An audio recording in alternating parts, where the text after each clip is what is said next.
गिबि गिबियावनो JSP advice 365 चेनेलनि गासै नायगिरि नोंथांमोननिसिम आंनि गोरबोनि गाहाम हामलायनायखौ बावहरग्रोबाय। आं दिनै जेएसपी एडभाइस 365 चेनेलाव मोनसे गोदान कन्टेन्ट लानानै फैदों। बे कन्टेन्टआनो जाहैबाय नगाव जिल्लानि कसुवा पुलिस थानानि बेन्दोङाव थानाय आमदुमि बरबिल गामिनि थागिबि जगन्नाथ बर'नि अनसुलि बिसि कबिता ब्रह्म। बिथाङा गोब्राब केन्सार बेरामजों नाख्रेबजानानै गुवाहाटीनि डक्टर बि बरुवा केन्सार फाहामथायसालियाव अपारेशननि खालारा बोहैथि दाननि 15 अक्ट'आव थि जाबाय। नखरारि राङारि थासारिया जोबोद गाज्रि एबा मोजां नङैलाय फाहामथायनि थाखाय अनसुलि बर' रायजो राजाफोरजों लोगोसे माखासे गोजौ थाखोनि दैदेनगिरिफोरनिफ्राय गोदान जिउ मोनफिननो अनसुंथाइ हास्थायदों। मख'नो गोनांदि बिथां जगन्नाथ बर'आ मोनसे समाव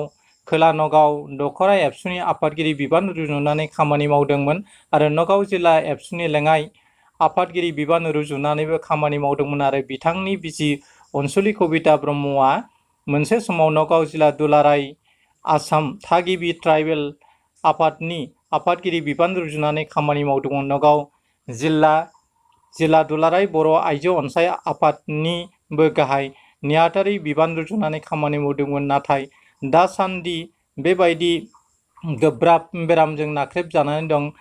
बेनिखायनो हानायफ्रा हारि हिसाबै जा एसे हायो अनसुंथाइ हरनो दुखुथिया नखरजों लोगोसे बिथां ब्रह्मआ दुखुजों खावलायहरदों। अनसुंथाइ हरनायनि बेंक एकाउन्टनि गासै डिटेलखौ स्क्रिनाव होनाय जाबाय। बेनिखायनो आं जेएसपी एडभाइस 365 चेनेलनि नायगिरि बिथांमोनजों लोगोसे गासै बर' माहारिनि रायजो राजाफोरखौ खावलायोदि नोंथांमोना अननानै बे आइजोनि मुङाव जा हायो 100, 200, 300, 250 बा 1000, 2000 बेफोरबायदि अनसुंथाइ हरनानै बिथां कबिता ब्रह्मखौ बेफोरबायदि गिख्रांथावना केन्सार बेरामनिफ्राय रैखाथि होनो थाखाय गासै बर' रायजो राजाफोरखौ एसे आखाइ जांख्रिनो थाखाय आं गुरैयै खावलायहरनाय थाबाय। नोंथांमोना स्क्रिनाव कबिता ब्रह्मनि गाव थांनानै थानो लुबैनायनि फंनैसो आरज गाबनायखौ खोनासंदो। खुलुमबाय, आंनि मुङा कबिता ब्रह्म।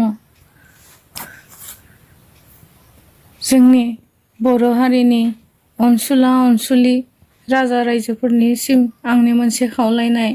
आङो 2013 सननिफ्रायनो अभार ब्लिडिं जागासिनो दं। गोबां फाहामथायसालियाव ट्रिटमेन्ट खालामनाय उनावबो आंनि बेरामा हामस'आसै।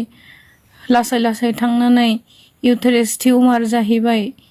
बिनिफ्राय थांनानै दायो इउटेरास केन्सार जाबाय।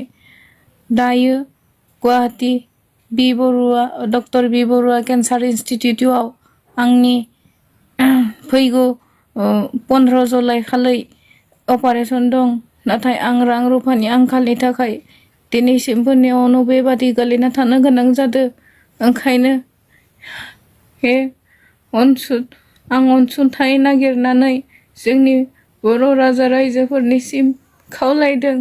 आंनि जिउखौ थांना थानो थाखाय खेबसे खाबु होयोब्ला आङो जोबोद गोजोननाय मोनगौमोन। आंनि जिउखौ गोदानै थांना थाफिननो मोनसे गोदान जिउ होफिननो थाखाय नोंथांमोना जाहाथे आंखौ अनसायहरो।